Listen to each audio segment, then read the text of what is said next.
Hola, buenos días a todos desde el Far West, desde Texas. Aquí seguimos, la verdad es que estamos todos bien. Aquí en el mes de diciembre pues estuvimos con muchísimo frío, Xavi y Elisa estuvieron aquí, llegamos a 20 bajo cero, así que en Texas esto es totalmente inesperado, pero bueno, después a la semana siguiente estamos a 20 grados, así es como pasan las cosas aquí en este país, pasas de estar muy frío a estar pues con una temperatura mucho más cálida. Nada, con estos cambios, pues nada, aquí todo el mundo enfermo, con gripe y demás. Pero bien, la verdad es que estamos bien. Seguimos con nuestra tarea de producir y distribuir Biblias. La verdad es que cada vez están teniendo más aceptación en Latinoamérica y bueno, por lo menos estamos contentos que el trabajo que hemos venido a hacer, pues Dios nos lo está permitiendo hacer cada día. Hoy me gustaría hablar pues de un libro que quizás no es de los más conocidos de la Biblia, que es el libro de Nahum. Hay un predicador inglés que se llama William Jay. Él escribió unos devocionales que se llaman ejercicios matutinos y ejercicios vespertinos. Y en el de ejercicios matutinos es un devocional durante todo el año, un devocional que Spurgeon dijo que era el mejor que nunca se había escrito. En ese devocional dice que hay libros de la Biblia que parecen escondidos para los creyentes, que apenas se leen, y sin embargo su mensaje es tan poderoso, su mensaje es tan importante para los cristianos contemporáneos que su mensaje debería recuperarse a toda costa. Y uno de esos libros es Nahum. Nahum es uno de esos libros escondidos que muchas veces pues pasamos de alto. Es un libro bien cortito, un libro de 3 capítulos solo. Y el tema principal de este libro es la destrucción de Nínive. Es una profecía que da el profeta Nahum en el siglo VII a.C. y que se cumpliría 50 años más tarde. La gran pregunta que debemos hacernos es si un libro cuyo tema principal es una profecía que se cumplió hace 2635 años puede tener alguna utilidad para el cristiano contemporáneo. ¿Podemos nosotros, desde el siglo XXI, aprender algo de una profecía dada y cumplida hace más de 2500 años? Veámoslo. En primer lugar, y antes de adentrarnos en lo que es el libro de Nahum y su mensaje, es imprescindible que conozcamos un poco por encima qué era el Imperio Asirio y cómo era su gran ciudad, su gran capital, en el siglo VII a.C. Nínive. Nínive era una ciudad enorme para esa época. Se calcula que tenía entre 150.000 y 200.000 habitantes y podríamos decir que era como la Nueva York del mundo antiguo. Era una ciudad enorme, una ciudad muy grande y una ciudad con muchísimo poder. Por sus anchas calles había palacios, había edificios extraordinarios. Se dice incluso que allí habían los jardines colgantes de Babilonia, era donde estaban, eran en Nínive. Eso no se sabe con seguridad, pero muchos historiadores lo sitúan allí. Y era la capital de un imperio que llegaría a ser el imperio más grande de toda la zona mesopotámica, el Imperio Asirio. El Imperio Asirio nació hacia el segundo milenio antes de Cristo, aunque la ciudad, su principal ciudad en esa época, Asur, se cree que fue fundada hacia el 3000 antes de Cristo. Estaba situado en un sitio estratégico, en una confluencia de muchos caminos comerciales, y la gente que vivía allí en Asur y en su periferia, que sería el centro de Asiria, se enriquecieron muchísimo a través del comercio internacional de esa época. Poco a poco esa zona se fue militarizando hasta llegar a ser un gran imperio. Del imperio asirio hay 3 etapas. La primera de ellas es el imperio antiguo, la segunda de ellas es el imperio medio y la tercera de ellas es el imperio moderno o lo que también sería el imperio neoasirio. Vamos a centrarnos en el imperio neoasirio. Aquí es donde alcanzará su mayor plenitud del imperio, donde llegará a conquistar gran parte de Medio Oriente, conquistaría pues todo lo que es Irak, parte de Irán, llegaría toda Turquía, lo que es Israel, lo que es Jordania, Siria y gran parte del Bajo y el Alto Egipto. Por tanto, era un imperio enorme. Pero si algo caracterizaba ese imperio era la gran sed que tenían de barbarie. Eran totalmente salvajes en cuanto conquistaban a sus enemigos. Hay un historiador que se llamaba Kriwacher, es un historiador bíblico conocido, que dice esto: de seguro las reseñas de prensa sobre Siria habrían estado entre las peores de cualquier estado de la historia. Babilonia puede ser sinónimo de corrupción, decadencia y pecado, pero los aterrorizadores nombres de Salmanasar, Tiglat-Pileser, Sennacherib, Asardón y Asurbanipal figuran en la imaginación popular justo por debajo de Adolf Hitler y Genghis Khan en cuanto a crueldad, violencia y pura brutalidad asesina. Para hacernos una idea de ese terror, solo hace falta ir al Museo Británico. No sé si alguno de ustedes ha tenido la oportunidad de ir, pero allí es donde están conservados la mayor parte de los vestigios del Imperio Asirio. Y allí hay unos relieves que se pueden ver, unos relieves que se han conservado, de cuando Sennacherib asedió la ciudad judía de Laquish. Allí se puede ver que en diversos relieves se puede ver de una manera muy gráfica algunas de las barbaries que cometían los asirios a los pueblos conquistados. Allí aparecen pues personas decapitadas, despellejados vivos, empalados y finalmente deportados. Y alguno podría pensar, bueno, eso era una fantasía artística que algún artista puso, pero realmente la arqueología ha demostrado que toda esa brutalidad era totalmente real. Las inscripciones reales también contienen pues escritos que demuestran esa barbaridad. Una de las más explícitas la encontramos en el texto de un rey que se llamaba Ashurnasirpal, que conmemoraba victorias en el año 882 a.C. en la zona del Alto Tigris. Allí el rey afirmaba que capturó a muchos soldados. Algunos ordenó que se les cortasen los brazos, a otros la nariz o las orejas. Muchos fueron decapitados y sus cabezas fueron colgadas en los árboles.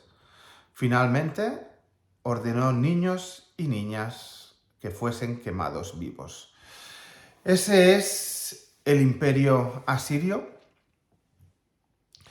hasta que no llegaran los tártaros y los mongoles con Genghis Khan. No se conocería en la historia una brutalidad tan salvaje a la hora de conquistar a los enemigos. El rey Asardón, con el fin de celebrar sus victorias en el Levante, ordenó que se decapitara el rey de Sidón y al de Kundu. Sus cabezas fueron colgadas del cuello de dos prisioneros y exhibidas en procesión al son de la música por las calles de Nínive. O sea, eran unos verdaderos perlas. Cuando miramos desde una perspectiva occidental y de nuestro tiempo, la actitud de Jonás al negarse a ir a Nínive y irse para Tarsis, muchas veces lo juzgamos con demasiada dureza. Obviamente Jonás hizo mal, no obedeciendo a Dios, pero desde un punto de vista humano lo que hizo pues era comprensible. Jonás dio esta excusa: me apresuré huir a Tarsis, porque sabía yo que tú eres Dios clemente y piadoso, tardo en enojarte y de grande misericordia, y que te arrepientes del mal. Pensémoslo bien. Todo ese imperio tan brutal, que había hecho tanto daño a aquellos que lo rodeaban, incluso al pueblo de Jonás, Dios le manda a Jonás que vaya, les predique para que se arrepientan. Y Jonás dice: ni hablar, yo no quiero que se arrepientan, quiero que sean castigados. Y desde un punto carnal y humano, esta es una actitud comprensible. ¿Qué sucede cuando Jonás va a predicar y finalmente toda Nínive se arrepiente y decide buscar a Dios? ¿Qué es lo que hace Jonás? Jonás, en el capítulo 4 de Jonás podemos ver que se enfadó y se enfadó mucho. No debes perdonarlos, debes castigarlos. Esa gente es salvaje, esa gente está matando a miles y miles de personas de la manera más cruel.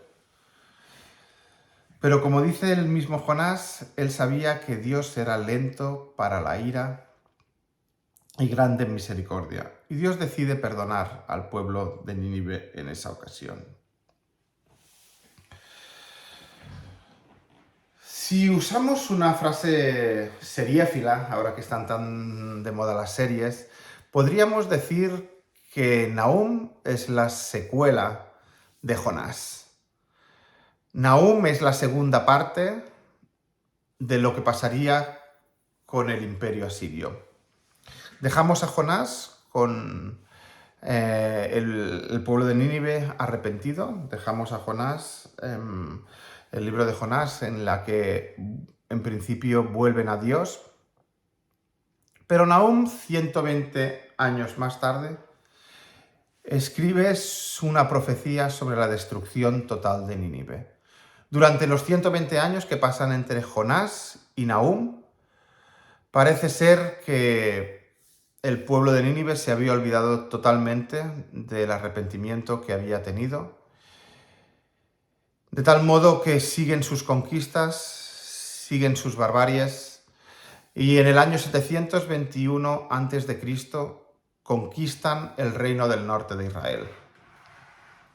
Entran de manera brutal, decapitan a muchas personas, las matan y muchas otras son deportadas a muchas partes del imperio.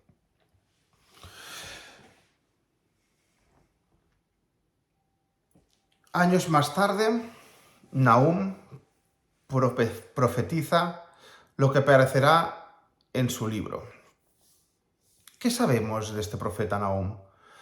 La verdad es que sabemos muy poco o casi nada del profeta Nahum. De hecho, hay muchos estudiosos que dicen que incluso Nahum, que significa consuelo, no sabemos ni si es su nombre real o es un nombre que pusieron para realmente dar consuelo a través de este libro, como veremos más adelante. Se sabe que nació en Elcos. Elcos es un nombre bastante genérico, por lo tanto no se sabe bien dónde nació Nahum. Una de las teorías que hay, quizás una de las más plausibles, es que de niño él viviera en el Reino del Norte cuando los asirios lo conquistaron y lo devastaron, y él huyera junto con su familia al Reino del Sur. Como digo, todo esto son conjeturas porque no se sabe exactamente quién fue Nahum o cuál era su historia o su background. Como he dicho, Nahum significa consuelo. Consuelo, y eso podría parecer muy paradójico, ¿no? Un libro que está basado en una profecía sobre la destrucción total de una ciudad y que el nombre de quien lo escribe se llama Consuelo. No deja de ser curioso. Sin embargo, veremos que ese nombre cobra mucho significado porque realmente este libro es una luz en las tinieblas y hablará más adelante sobre el consuelo que todo cristiano puede encontrar en Dios. Hay muchos libros dedicados al estudio de Nahum, muchos de ellos ocupan centenares de páginas, por lo que sería muy extenso hablar de una manera exhaustiva sobre este libro, pero sí que quisiera destacar esta mañana 7 puntos que creo que son importantes a la hora de acercarnos a este libro. 7 puntos en los que el libro de Nahum es hoy tan contemporáneo como lo era hace 2635 años. La primera cosa en la que podemos aprender mucho sobre Nahum es que Nahum nos ayuda a entender mejor a Dios. Vivimos en un mundo que ha olvidado totalmente a Dios. No digo nada nuevo si digo esto. Hubo un filósofo a mediados del siglo XX que se llamaba Wittgenstein, un filósofo austríaco. Este filósofo, pocos se conoce sobre su nombre, pero su pensamiento ha calado muy hondo en la cultura y el pensamiento contemporáneo. Wittgenstein diría que la noción de Dios está fuera del alcance del lenguaje. Es decir, no podemos ni nombrar, ni preguntarnos, ni decir nada acerca de Dios, porque Dios está mucho más allá del lenguaje. La filosofía de la segunda mitad del siglo XX tomaría el bastón de Wittgenstein y iría más allá. Y diría que si la noción de Dios no puede ser comprendida por el lenguaje, entonces no merece la pena ni ser pensado. De tal modo así desterraron a Dios del pensamiento contemporáneo. Para la filosofía posmoderna, la noción de Dios deja de ser algo objetivo para convertirse en algo místico subjetivo. Es decir, Dios deja de ser una realidad trascendente al hombre para ser solo una proyección subjetiva de lo que cada uno quiere pensar sobre Dios. Y eso es lo que nos encontramos hoy en día en nuestra sociedad. Cada uno puede creer en lo que quiera, cada uno puede creer en el Dios que quiera, porque total, todos son proyecciones de nuestra mente, todo es subjetivo, lo que creamos o lo que dejamos de creer, eso es solo subjetivo. No hay una realidad más allá del hombre, sino que todo está dentro del hombre. Así que Dios, podríamos decir, es lo que cada uno de nosotros proyecta en su ámbito místico personal. Y lamentablemente la Iglesia y los cristianos estamos imbuidos en esta sociedad. Y nos gusta muchas veces proyectar un Dios que no es el Dios de la Biblia. Me explicaré. A la teología contemporánea le encanta hacer suyos y pensar en los atributos de Dios que hablan de la bondad, la misericordia, el amor y la gracia.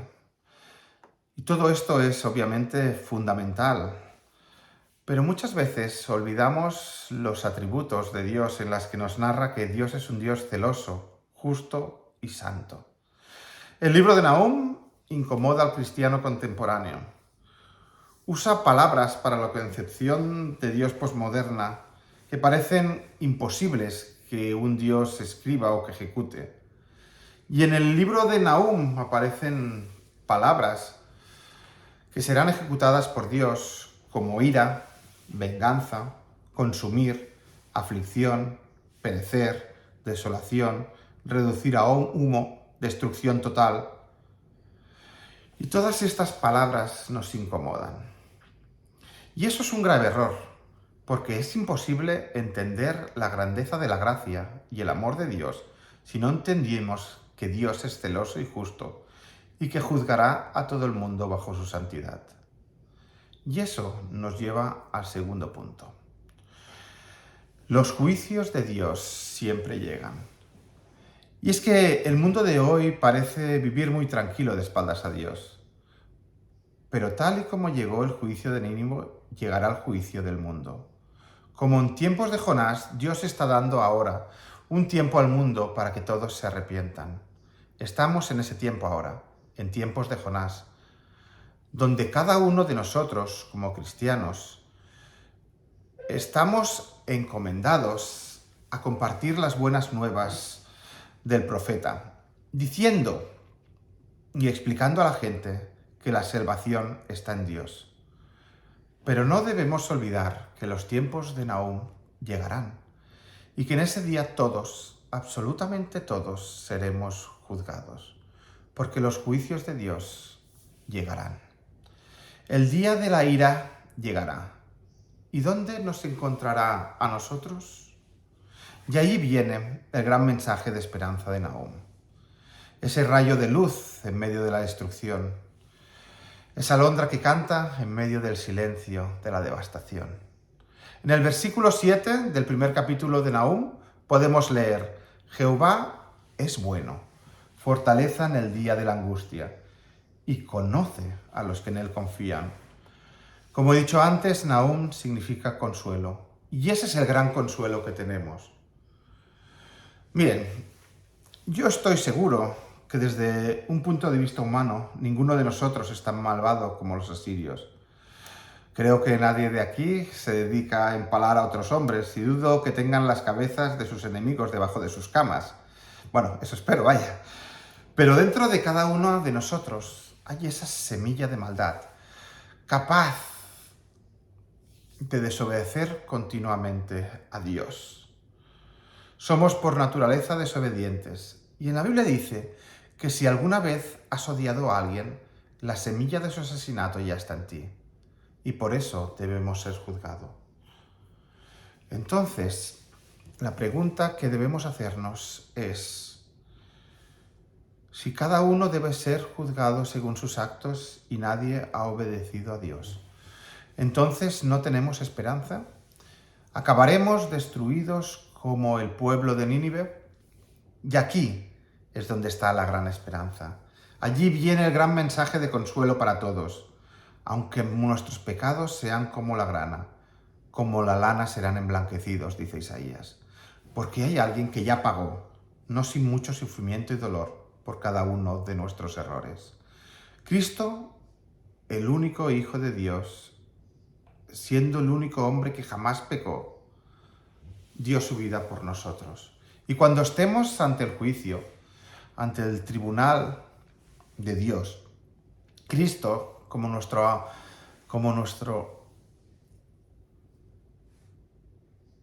abogado, saldrá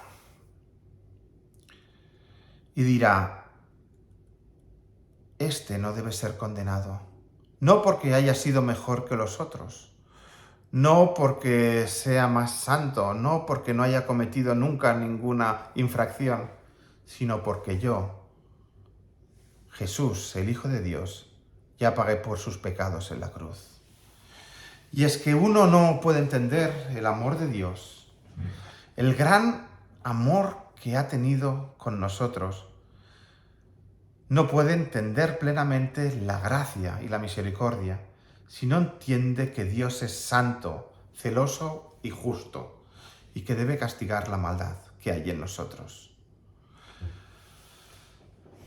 Pero la gran noticia es que ese castigo ya fue pagado por Jesús en la cruz, y mediante su sangre somos salvos. Qué maravillosa y extraordinaria es esa gracia de Dios. El cuarto punto que quiero destacar y que es muy importante para el cristianismo contemporáneo es que no importa cuán grandes sean nuestros enemigos, Dios lo es mucho más. Miren, el mundo no es fácil. La vida está llena de problemas, de circunstancias adversas que hacen que cada día nos angustiemos y que pasemos por momentos que no siempre son dulces. Cuando Nahum escribe esta profecía, no eran momentos nada fáciles para el reino de Judá. Había caído ya el reino del norte y Asiria, el gran imperio asirio, con todos sus caballos, con todos sus militares, con toda su fuerza armamentística, estaba asediando a Judá. Asiria era el imperio más grande que jamás había existido. Su ciudad Nínive, la ciudad más grande del mundo. Parecía que nada podía derrotar a Asiria. Parecía que nada podía hacerla caer. Sus anchas calles, sus palacios, sus edificios maravillosos, sus murallas infranqueables, parecía un enemigo del todo imbatible.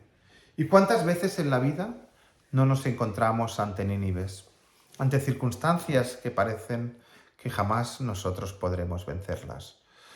¿Cuántas Nínives hay que se levantan ante nosotros y nos hacen sentirnos pequeños y nos hacen sentir que la angustia nos invade? ¿Cuántas veces eso no nos pasa en la vida? La gran pregunta aquí es cómo peleamos estas batallas contra los asirios de nuestra vida.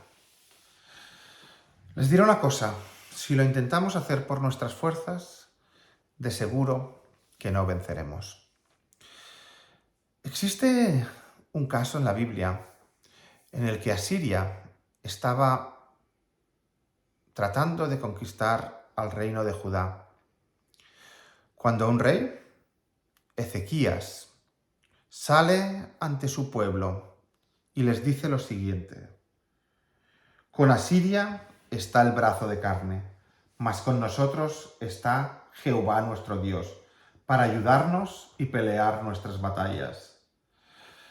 No sé qué batalla estás peleando esta mañana, pero sea cual sea, permite que, como dijo Ezequías ante Sennacherib, sea Dios quien pelee tus batallas. ¿Saben qué pasó con Nínive? ¿Saben lo que ocurrió a la gran metrópoli del siglo VII a.C.? La ciudad que parecía infranqueable, la ciudad de grandes murallas que decían que jamás nadie podría entrar, fue arrasada de tal modo que no quedó piedra sobre piedra. Quedó de tal modo olvidada que muchos la llamaron la Atlántida de la Biblia. A principios del siglo XIX salieron una serie de eruditos que dijeron y negaron la veracidad de la Biblia basándose en que Nínive, una ciudad que decía la Biblia que había sido tan importante, jamás había sido encontrada. Decían que si una ciudad tan grande hubiera existido, por lo menos algún vestigio habría quedado. Sin embargo, desde el siglo VII a.C. hasta el siglo XIX, esos son más de 2500 años, Nínive quedó en el olvido total.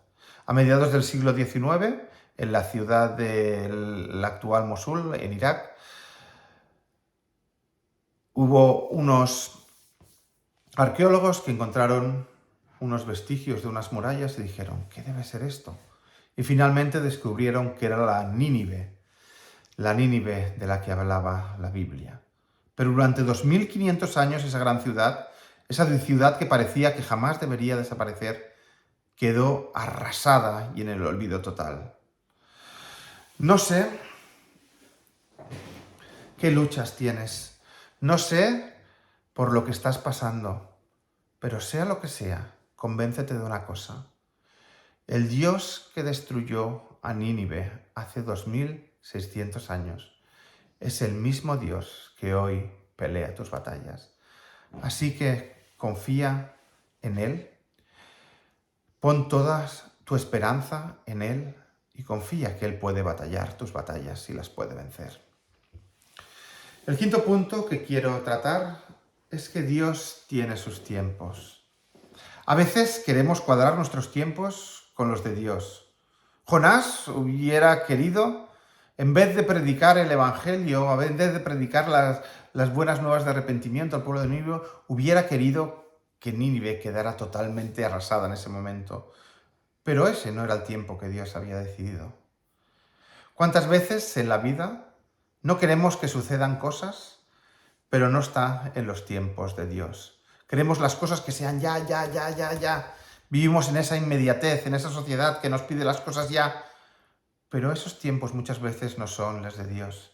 Así que debemos aprender a ser pacientes y confiar en la soberanía de Dios y a saber que los tiempos son de Él y no nuestros. El sexto punto que quiero tratar es que Dios está al control de la historia. El profeta Isaías escribió, porque mis pensamientos no son vuestros pensamientos, ni vuestros caminos mis caminos, dijo Jehová. Como son más altos los cielos que la tierra, así son mis caminos más altos que vuestros caminos, y mis pensamientos más que vuestros pensamientos. Dios controla la historia. La relación entre la historia de la humanidad con los planes y la soberanía de Dios es un tema que entraña muchos misterios y desconciertos para nosotros. Pero los caminos de Dios no son nuestros caminos. Como son más altos los cielos que la tierra, así los caminos de Dios son más altos que los nuestros. Si algo enseña el libro de Nahum, si algo podemos aprender de él, es que en última instancia Dios está al control de la historia. Fíjense bien, Dios usa al pueblo asirio para castigar la infidelidad del reino del norte de Israel. El reino del norte había rechazado a Dios durante mucho tiempo y Dios decide usar al imperio asirio para castigarlos. Pero eso no significa que el imperio asirio saliera sin ninguna culpa de eso, porque a la vez el imperio asirio sería juzgado y condenado por Dios por su maldad. Muchas cosas que han sucedido en la historia se escapan de nuestra comprensión, pero debemos confiar en que Dios tiene el control de todo. Dios no ha abandonado a su creación a expensas de un azar incontrolable. Dios sigue siendo el dueño y señor de la historia, y eso debe darnos confianza. Finalmente, quisiera tratar sobre la justicia de Dios. Y es que la justicia de Dios siempre, siempre vencerá. Dios es un Dios justo y no es indiferente a la injusticia, y a su debido tiempo ejecutará su justicia eterna. Cuando Nínive cayó, no me puedo ni imaginar el regocijo y la alegría que debía causar en el pueblo de Judá. Y una situación similar la vemos en Apocalipsis 19, cuando finalmente Babilonia es destruida y el pueblo de Dios responde regocijándose por el justo juicio de Dios. Nahum nos recuerda que el juicio, que el fin llegará para todos, pero Jesús vencerá, porque la justicia de Dios siempre vence. Venció en la época de Nahum y vencerá para toda la eternidad. Así que no debemos rendirnos, debemos seguir luchando por la justicia de Dios, porque Él finalmente la instaurará para toda la eternidad. Y estos son los 7 puntos que quería tratar esta mañana sobre el libro de Nahum. Un libro que, como he dicho, para muchos es incómodo. Un libro que habla sobre la destrucción de una de las grandes metrópolis que han existido en la historia. Pero un mensaje lleno de consuelo. Consuelo porque Dios es poderoso. Es poderoso para librarnos de cualquier batalla. Poderoso porque como destruyó Nínive, puede destruir todos y cada uno de nuestras angustias.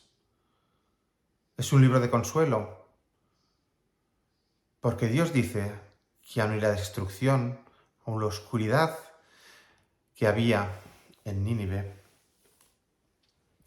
siempre hay un rayo de esperanza. Porque Dios salva a aquellos que en Él confían. Y tal y como salvó al pueblo de Judá, nos salva a nosotros a través de la sangre de Jesucristo. Confiemos en ese Dios poderoso, en ese Dios justo, santo y celoso, pero que a la vez está lleno de amor y misericordia, y lo ha demostrado entregando a su único Hijo. Que el día de hoy no nos vayamos a casa sin reflexionar acerca del gran Dios que tenemos. Espero que el Señor les bendiga y les doy un saludo muy grande desde Texas, de mi parte, de la de Esther y de las niñas. Espero verles pronto. Un abrazo.